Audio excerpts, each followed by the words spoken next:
পর্দার আড়াল থেকে বলছে, কি উস্তাদ রে বাবা, আমার আব্বা রাতে অর্ধেক খাই, ইনি একাই আটটা খেয়েছে, ইনি আর রাতে হয়তো ইবাদত করবে না। ওই যে এসব করে ঘরে ঢুকেছে, সারা রাত রুমের মধ্যে, না তাহাজ্জুদ না কিছু। ফজরের আযান আহমদ ইবনে হাম্বল দেখেছে, ঘর থেকে বার হয়ে চলে গেছে, উযুও করে নে। মেয়ে বলছে, কি উস্তাদ রে বাবা, সারা রাত ঘুমিয়েছে, উযুও করে নে। ফজর পড়ে এসে ইমাম আহমদ ইবনে হাম্বল বসে চাষ করবে, কোরআন শরীফ তেলাওয়াত, উনি আবার রুমের মধ্যে ঢুকে গেলেন। কয়েকদিন থাকলে বাড়ি যাবে। আহমদ ইবনে হাম্বল বলে, হুজুর কদিন ছিলেন, কি যে বিয়াদবি করে ফেললাম। ইমামের সাথে খুশিতে কেঁদে ফেলেছেন, তোমার বাড়িতে কদিন থেকে মনটা খুব খুশি, আমি তো এত খাই না, তুমি তো আমার সোহবতে বড় হয়েছ, আমি তোমার উপর বিশ্বাসটা রাখি, তুমি আমাকে হারাম লোকমা খাওয়াবে না। তুমি যখন আমার পাতে খাবার রাখছিলে, আল্লাহ পাক আমাকে দেখালে খাবার থেকে যেন নূর বার হচ্ছে। আমি খাবার মনে করে নাই, নূর মনে করে খেয়ে নিয়েছি। যদি বললেন না সুবহানাল্লাহ। তুমি দেখলে না, ফজরের আযান হয়েছে, ডেকে তো চলে গিয়ে যে হুজুর উযু করি, আমার উযুই নষ্ট হয়নি। তুমি যে বাইরে কোরআন শরীফ তেলাওয়াত করছিলে, আমি ওই কোরআন শরীফের আয়াত শুনে সারা রাত রুমের মধ্যে বসে বসে তাফসীর করেছি, আমার উযুই নষ্ট হয়নি, তো উযু করবো কি? যদি বললেন আর জোরে বলা যাবে না। এবার হুজুরের মেয়ে কাঁদছে, আল্লাহ কি ভাবলাম আর কি হলো। ওই কিতাবে এসেছে, আল্লাহ রাসূল বলেছে, একটা দল, একটা জামাত একত্রিত হয়ে বসলো, কিন্তু আমি নবী আমার উপর দরুদ শরীফ পড়লো না। তাদের আফসোস করতে হবে, তারা যদি আল্লাহর জান্নাতে যায়, জান্নাত থেকে আফসোস করতে হবে দরুদ শরীফের ফজিলত থেকে। সেই নবীর ভালোবাসায় এসেছেন, ঈমানকে মজবুত করে। কে মানেন না মানে বলতে পারবো না, আমি মানি, এই ঈমান তৈরি করে। তবে যারা মেনেছে তাদের থেকে শিক্ষা না, মানার মতন মানা, সাহাবারা মেনেছে। আল্লাহ রাসূল মাঝে মাঝে বলতেন, তোমরা যদি আমি নবী আমার জিন্দা শহীদ সাহাবীকে দেখে খুশি হতে চাও, তোমরা আমার আবু তালহাকে রাখো। এটা আমি নবী আমার জিন্দা শহীদ সাহাবী, জোরে বলুন, যিনি উহুদের যুদ্ধে 80টা তীর নিজের সিনার মধ্যে নিয়েছে। 80টা তীর, একটা তীরও আমাদের নবীকে লাগতে দেয় না। আল্লাহ রাসূল বলেছেন, তোমরা যদি আমি নবী আমার জিন্দা শহীদ সাহাবীকে দেখে খুশি হতে চাও, তোমরা আমার আবু তালহাকে দেখো। এটা আমি নবী আমার জিন্দা শহীদ সাহাবী, জোরে বলুন। যার ইসলামে আসাটা একটা ইতিহাস। হযরত তালহা ইবনে উবাইদুল্লাহ আবু তালহা মক্কা শরীফের বড় ব্যবসায়ী ছিলেন।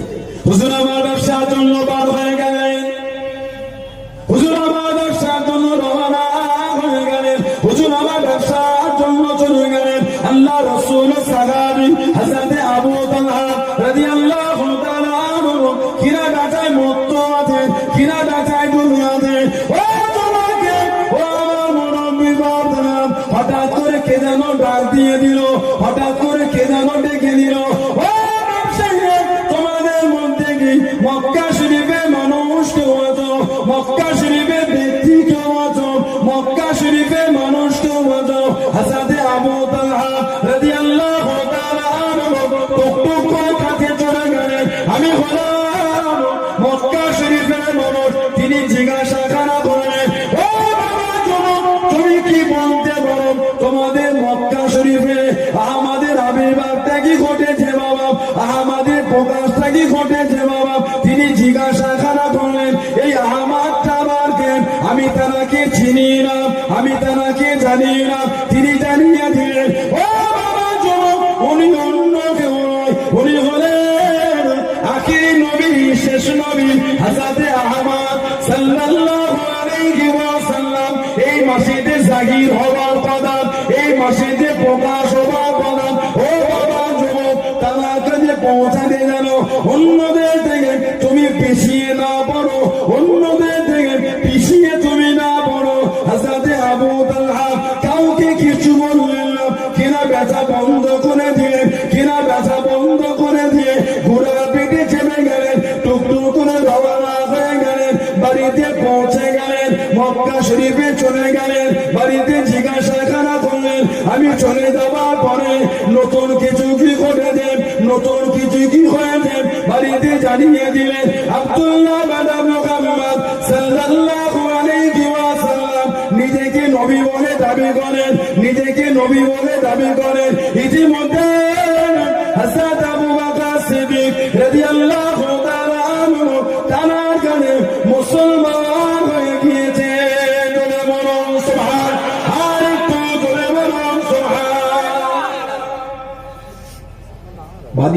জিজ্ঞাসা করছে নতুন কিছু হয়েছে? ওই আব্দুল্লাহর বেটা মুহাম্মদ সাল্লাল্লাহু আলাইহি ওয়াসাল্লাম নিজেকে নবী বলে দাবি করছে। আমাদের নবীর একটা নাম হলো আহমদ সাল্লাল্লাহু আলাইহি ওয়াসাল্লাম। হযরত নবী ঈসা আলাইহিস সালাম আমার নবীর আসার আগে উনি ভবিষ্যৎবাণী করে দিলেন যে ঈসা আলাইহিস সালামকে আল্লাহ বিনা বাপে পাঠিয়েছেন। ঈসা রূহুল্লাহ, আল্লাহ মুজিজা অলৌকিক দিয়ে দিলেন। কুষ্ঠরোগী প্যারালাইসিস হলো, হুজুর গিয়ে হাত বুলালে কুষ্ঠরোগী প্যারালাইসিস মানুষটা ভালো হয়ে যেত। বললেন না সুবহানাল্লাহ? কাদার মাটির পাখি, হুজুর গিয়ে কাদার পাখিটাকে বললে আল্লাহ হুকুমে জিন্দা হয়ে উড়ে যেত। জোরে বলে সুবহানাল্লাহ। মুর্দা কবরের কাছে গিয়ে বলতেন কুম বিইজনিল্লাহ, কুম বিইজনিল্লাহ, বলার সঙ্গে সঙ্গে মুর্দা জিন্দা হয়ে যেত। 2500 বছর পরে হযরত নবী নূহ আলাইহিস সালামের ছেলে হযরত শামের কবরের কাছে 2500 বছর পরে দাঁড়িয়ে হযরত নবী ঈসা আলাইহিস সালাম বলে দিয়া শাম ইবনে নূহ কুম বিইজনিল্লাহ, বলার সঙ্গে সঙ্গে নূহ আলাইহিস সালামের ছেলে হযরত শাম 2500 বছর পরে জিন্দা হয়ে গিয়েছিল। জোরে বলো সুবহানাল্লাহ। ঈসা রূহুল্লাহ ভবিষ্যৎবাণী করে দিলেন আমার পরে নবী হবে ইসমহু আহমদ, যার নাম হবে হযরত আহমদ সাল্লাল্লাহু আলাইহি ওয়াসাল্লাম। উনি নিজেকে নবী বলে দাবি করছে, আর ইতিমধ্যে আবু বকর সিদ্দিক ওনার কাছে গিয়ে মুসলমান হয়ে গেছে। কাউকে কিছু বললেন না। তালহা ইবনে উবাইদুল্লাহ এর কিতাব আছে, আল্লামা ইবনে হাজার আসকালানী রাহমাতুল্লাহ লিখেছেন আল ইসাবা ফি তামহিদিস সাহাবা। এর কিতাব সাহাবাদের জীবনী, উসদুল গাওয়া বলে কিতাব। সাহাবাদের একটা জীবনী কিতাব আছে, সুয়ার মিন হায়াতিস সাহাবা, তৎসহ আরো অনেক কিতাব এসেছে। টুকটুক টুকটুক করে সিদ্দিক আকবরের কাছে গেলেন, সমস্ত কথা শুনলেন ওনার মুসলমান হওয়ার ব্যাপারে, নিজের সাথে ঘটে যাওয়া সমস্ত কথাটা বললেন। আবু বকর সিদ্দিক রাদিয়াল্লাহু তাআলা ওনাকে সাথে করে নিয়ে আল্লাহর নবীর কাছে চলে গেলেন। জোরে বলুন না সুবহানাল্লাহ। আল্লাহর নবী বৈঠকে বসলেন, অনেকক্ষণ নবীর কাছে বসে আল্লাহর নবীর নূরের হাতটা ধরে ঈমানের কলেমা পড়ে মুসলমান হয়ে গেলেন। জোরে বলুন সুবহানাল্লাহ। 4 নম্বরে মুসলমান তালহা ইবনে উবাইদুল্লাহ, 4 নম্বরে মুসলমান। কিতাব এসেছে জানার দুটো হাতকে একসাথে বেঁধে ওই দুনিটাকে গলার সাথে বেঁধে সাফা মারওয়া পাহাড়ের পাশ থেকে টেনে টেনে নিয়ে যাচ্ছে। ওহ, পিঠেতে ধাক্কা দেয় আর একটা লাঠি খেলে ওনার মাথাতে আঘাত করা হচ্ছে। লোকে জিজ্ঞাসা করে এই যুবকটার অন্যায়টা কি? জবাব দিয়েছে বাগদাদ ধর্ম ছেড়ে ইসলাম ধর্ম কবুল করেছে। সাহাবাদের জীবনে যদি পড়ে আল্লাহু আকবার, নিজের অজান্তে নিজের চোখ থেকে যে কখন পানি পড়বে নিজে বুঝতে পারবেন না। সাহাবাদের জীবনে যদি পড়ে নিজের চোখ থেকে যে কখন পানি টপকাবে নিজে বুঝতে পারবেন না।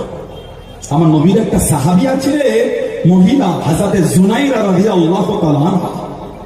হযরত জুনাইরা রাদিয়াল্লাহু তাআলা আনহা আবু জেহেলের খাদেমা ছিল। আবু জেহেল হযরত জুনাইরা মুসলমান হয়ে গেলেন রাদিয়াল্লাহু তাআলা আনহা। আবু জেহেল হযরত জুনাইরাকে প্রহার করছে, মারছে, মেরে মেরে মেরে মেরে পারলো না। কিতাব এসেছে রাস্তা থেকে দেখলে হেঁটে হেঁটে যাচ্ছেন হযরত উমরে ফারুক রাদিয়াল্লাহু তাআলা আনহু, ইসলাম জাহানের 2য় নম্বর খলিফা। গোটা পৃথিবীর অর্ধেকটা যিনি শাসন চালিয়েছেন। জোরে বললেন না? আর একটু জোরে বলা গেল না? মদিনা শরীফের বাইরে লাভা বার হয়েছে। লাভা আমরা জিওগ্রাফিতে পড়েছি, আমরা মালভূমি, সমভূমি, অগ্নিয়গিরি, লাভা ভূগোলে আছে, লাইট টেস্ট আছে, জিওগ্রাফি। লাভা জমিন ফেটে আগুন বার হয়, আগুন পানির মতন তরল পদার্থের মতন গড়াতে থাকে। মদিনা শরীফের বাইরে লাভা বার হয়েছে, লাভা।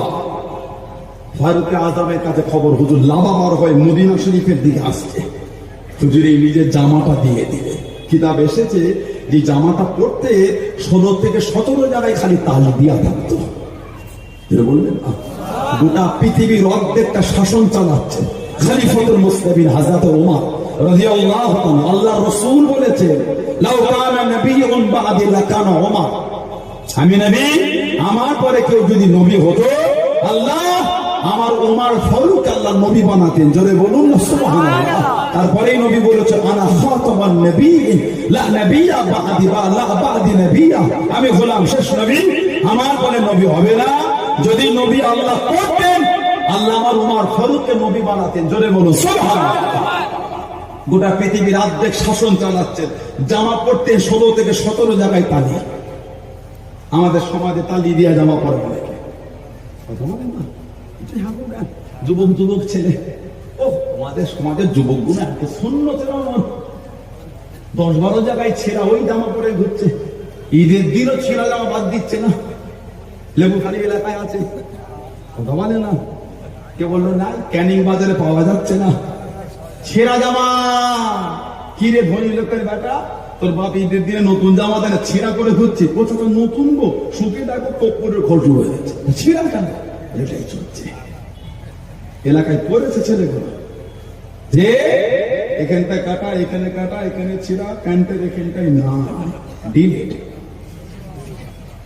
এখন সুন্নত রেডি, প্যাকিং খুলে গায়ে দিলে সুন্নতে সওয়াব তাড়াতাড়ি কাজ হচ্ছে। লা হাওলা ওয়ালা কুওয়াতা ইল্লা বিল্লাহ। ওই জামাটা কিনে পরা হলো গুনাহ। জামা পোশাক ব্যবহার করতে করতে ছিঁড়ে গেল, ওটাকে তালি দিয়ে তাপ্পি দিয়ে সেলাই করে পরা হলো সুন্নাত। সুবহানাল্লাহ বলবেন না?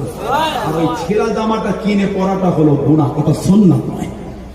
হযরত ওমর ফারুক গোটা পৃথিবীর অর্ধেকটা খেলাফত চালাচ্ছেন, জামাটা এত জীর্ণ হয়েছে 16 থেকে 17 জায়গায় তালি দিয়া, ওটা পরেই হুজুর জীবন চালাচ্ছেন, জোরে বলবেন না সুবহানাল্লাহ। হুজুরের জামাটা দিয়ে দিলেন, যাও ওই লাভার সামনে গিয়ে ধরবে, যাও। হুজুরের জামাটা লাভার কাছে ধরে তো আল্লাহ পাকের হুকুম, ওই লাভাটা মদিনা শরীফের দিকে আসছে না, এবার পিছন দিকে চলে যাচ্ছে, জোরে বলে সুবহানাল্লাহ। কে? হযরত ওমর রাদিয়াল্লাহু তাআলা। হুজুরের নিয়ম ছিল রাত্রিরে হুজুর ইবাদতের পরে শরীর একটা চাদর দিয়ে ঢেকে গোটা মদিনা শরীফ ঘুরতেন, কে কি অবস্থায় আছেন দেখতেন। হুজুর 1 তারিখে ঘুরে দেখে মদিনা শরীফের বাইরে এক জায়গায় তাবু লাগানো, আর একটু আগুন জ্বলছে। হুজুর লোক পাঠালেন, যাও তো কারা দেখো। জিজ্ঞাসা করলেন, উত্তর দিল ফারুক আজম নিজেই গেলেন, কারা আপনারা? জবাব দিয়েছে মদিনা শরীফের বাইরে থেকে এসেছে, মদিনা শরীফে যাব, হযরত ওমর ফারুকের সঙ্গে দেখা করবো। রাত হয়ে গিয়েছে বলে মদিনা শরীফে ঢুকে এই বাইরে তাবু লাগিয়েছি, সকাল হলে যাব। তবে আমার বিবি হচ্ছে হামেলা, আমার বিবি পেটে বাচ্চা হামেলা। হঠাৎ করে বাচ্চা প্রসবের বেদনা উঠেছে, বড় চিন্তিত। এই রাতে আমার বিবিটাকে কোথা চায়। ফারুক আজম পরিচয় দিলেন না, বললেন দাঁড়া। ছুটে গেলেন নিজের বাড়িতে, বিবিকে গিয়ে বললেন সওয়াব কিনতে চাও? সওয়াব? বিবি বলছেন হ্যাঁ, চলো আমার বন্ধুর ঘরে আওলাদ হবার আছে, কেউ নাই, তুমি একটু দাঁড়িয়ে চলো। ফারুক আজম নিজের বিবিকে মরুভূমির ওপর থেকে চলে গেলেন, বিবিকে পাঠিয়ে দিলেন তাঁবুর মধ্যে হুজুর বাইরে। কিতাবে এসেছে, লোকটা বলছে আমি হযরত ওমর ফারুকের চাকরের মতন খাটাচ্ছি। ওই চুলাতে ঘি বসিয়ে আগুন দিচ্ছে, ফারুক আজম ফুল দিয়ে দিয়ে গোটা শরীরটা ঘেমে গেছে, একবার না বলে আল্লাহ আমার বাড়িতে পুত্র সন্তান আওলাদ যখন দিয়েছে, ভেতর থেকে আওয়াজ এসে গেল, খলিফাতুল মুসলিমিন, আল্লাহ পাক আপনার বন্ধুর ঘরে পুত্র সন্তান দিয়েছে। মানুষটা বলতে যেই শুনেছি খলিফাতুল মুসলিমিন, আমি এতটা ছুটেছি আমার মাথার পাগড়ি খুলে গেছে। সেই দূরে গিয়ে বলছে, আপনি খলিফা? আপনি যে উমরের নাম শুনলে কাইসার রোম কাঁপে, আপনি উমর? হুজুর বলছে হ্যাঁ আমি উমর। তাহলে এর আগে তো বলেন আপনাকে এত